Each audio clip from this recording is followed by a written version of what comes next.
जय श्री कृष्ण। 9 से 15 फरवरी धनु राशि और धनु लग्न वालों के लिए कैसा वक्त जा रहा है देखने की जरूरत है।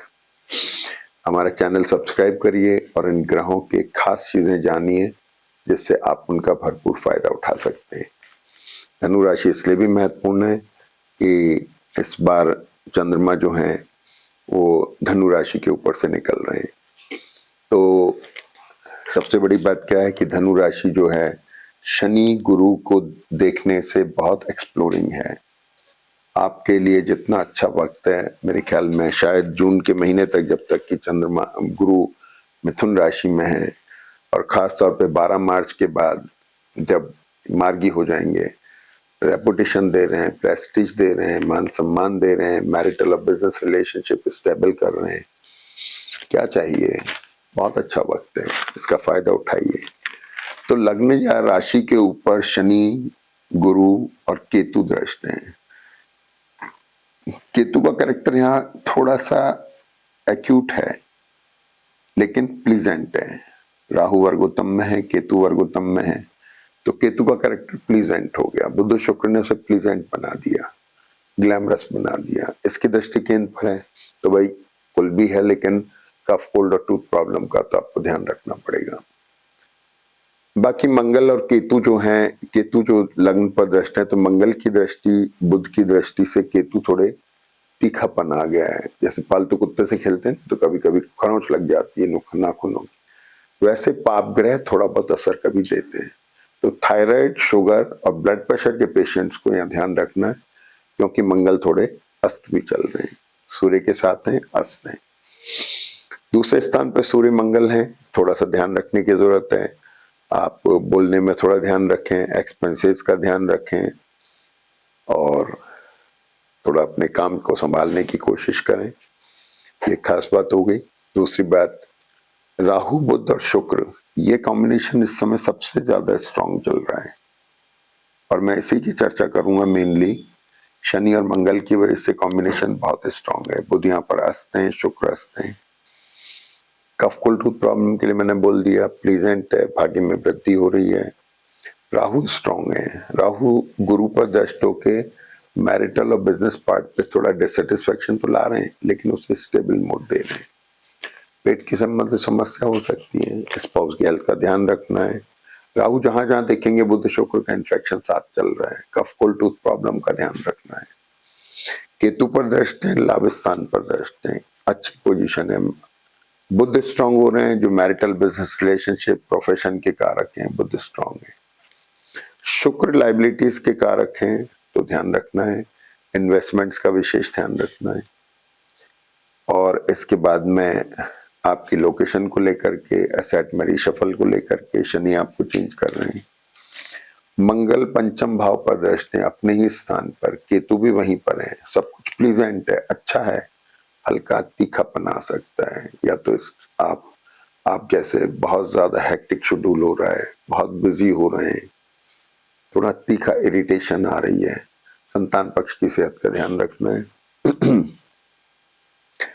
लाइबिलिटीज के लिए मैंने बताई दिया, छठे स्थान का। सप्तम में गुरु बहुत अच्छे हैं, जो आपको मान सम्मान दे रहे हैं, रेपुटेशन रिकॉग्निशन दे रहे हैं, मैरिटल और बिजनेस रिलेशनशिप को स्टेबल मोड में ला रहे हैं, प्रोफेशन को, कार्य प्रणाली को, कार्य क्षेत्र को स्टेबल मोड में ला रहे हैं। सूर्य मंगल अष्टम पर दृष्ट हैं, थोड़ा एसिडिटी का ध्यान रखना है। कभी कभी मसल्स का खिंचाव भी आ जाता है, बहुत ज्यादा हेक्टिक नहीं, बहुत ज्यादा एग्रेसिव नहीं होना है। और केतु बैठे हैं, बुध फिर दशम भाव के लॉर्ड हैं, स्ट्रांग हैं। कुल मिला के बहुत अच्छी प्लैनेटरी पोजीशन है। अब बात करें तो पिछले वीक में चंद्रमा तुला राशि में थे, तो चंद्रमा यहाँ रह गए, तो 9 तारीख को चंद्रमा तुला राशि में आ गए। गुरु राहु से दृष्ट है, तुला राशि में, लाभ स्थान में, अच्छा है। कुछ एसेट खरीदने की तरफ आप जा रहे हैं, कुछ लाभ दे रहे हैं, कुछ छोटी मोटी चीज ले सकते हैं, बड़ी चीज भी ले सकते हैं, क्योंकि तुला राशि पर इस कॉम्बिनेशन की एक इफेक्ट आ रहा है। इसलिए कुछ ना कुछ लग्जरी प्रॉन चीजों में कुछ इन्वेस्टमेंट दिख रहा है। जरूरत की चीज भी हो सकती है, व्यापारिक भी हो सकती है।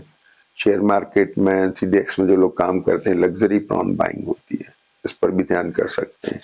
व्हीकल वगैरह भी हो गया। ये मान के चलिए। तो ये चंद्रमा लग्जरी चीजें खरीदने की तरफ आपको ले जा रहे हैं। गुरु की दृष्टि है, राहु की दृष्टि है, तो थोड़ा हल्का सा डिससेटिस्फैक्शन है, कुछ सोच विचार चल रहा है, सिलेक्शन चल रहा है। चंद्रमा 10 तारीख को आ गए वृश्चिक राशि में।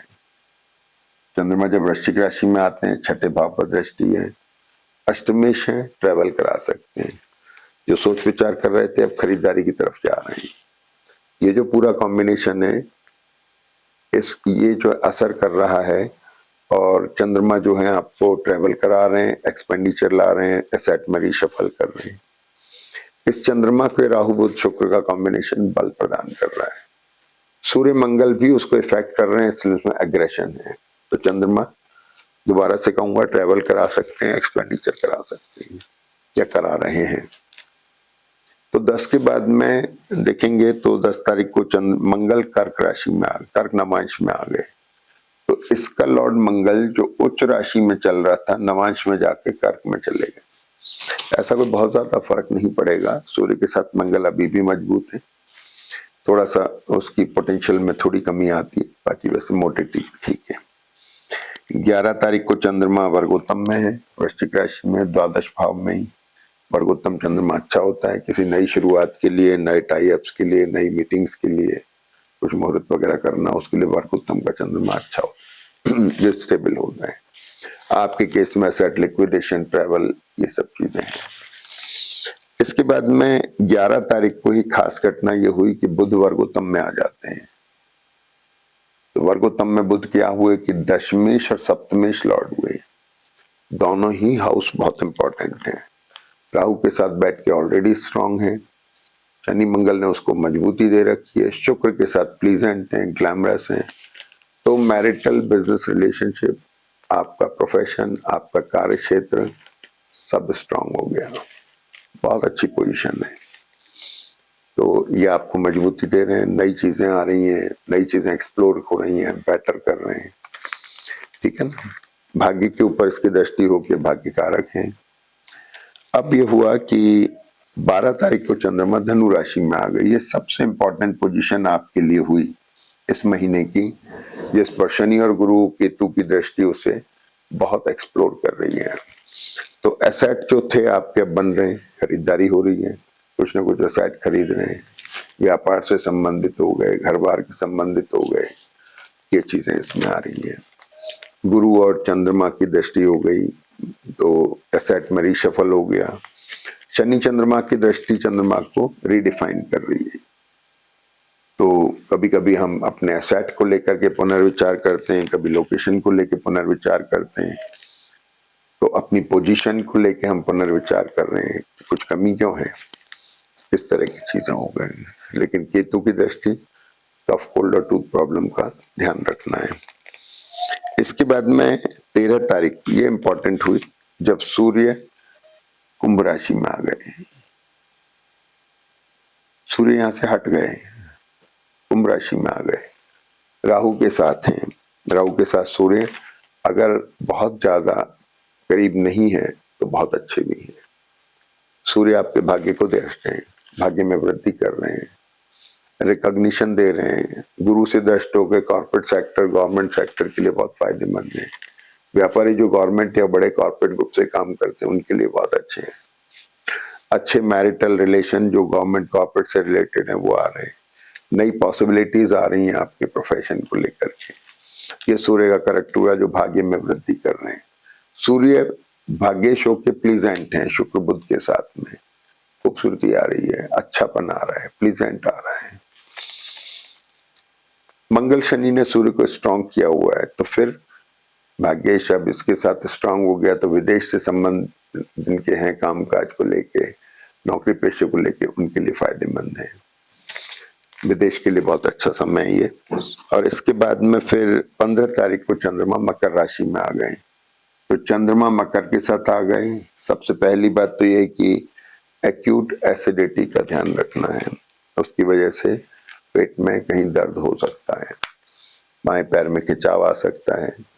तो ये चीज हो गई। चंद्रमा मकर राशि में शनि बहुत अच्छी पोजीशन पे है। तो मकर राशि मंगल के साथ में चंद्रमा बैठे हुए हैं, ट्रेवल करा सकते हैं, एसेट में रिशफल ला सकते हैं। तो मोटे मोटे तौर पे ये वीक आपके लिए बहुत अच्छा है, इसका भरपूर फायदा उठाइए, चूकिएगा नहीं, जितना एफर्ट करेंगे उतना आपको जन्म पत्री देगी। जय श्री कृष्ण।